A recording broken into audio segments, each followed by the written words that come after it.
আল্লাহর এক বান্দা ছিল নামাজে সেজদায়। তখন আল্লাহ রাব্বুল আলামিন তাকে ডাক দিয়ে বলে, বান্দা তুই যতই নামাজ পড়, যতই সেজদা কর, তোর জায়গা জাহান্নাম। এই কথা শুনে বান্দাটি বলল, আলহামদুলিল্লাহ।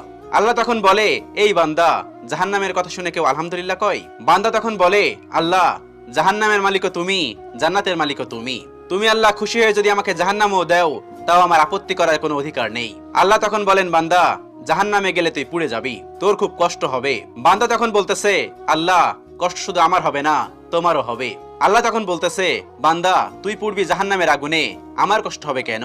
বান্দা তখন বলে, আল্লাহ, কোনো মায়ের কোল থেকে যদি কোনো বাচ্চা পানিতে পড়ে যায়, তাহলে কোনো মাই দূরে দাঁড়িয়ে থাকতে পারে না, দৌড়ে গিয়ে বাচ্চাকে কোলে নেয়। আমার বিশ্বাস ওই মায়ের চেয়ে কোটি কোটি গুণ দয়া তোমার বেশি। আমাকে জাহান্নাম দিলে তুমিও আল্লাহ শান্তি পাবে না। আল্লাহ তখন বলে, বান্দা, এই দলিল তুই কই পাইলি? বান্দা তখন বলে, আল্লাহ, আমাদের জাতির পিতা ইব্রাহিম আলাইহিস সালাম তোমার প্রেম মুখে নিয়ে যখন নমরুদের আগুনে পড়ে গেল, তার আগেই তুমি বলে দিলে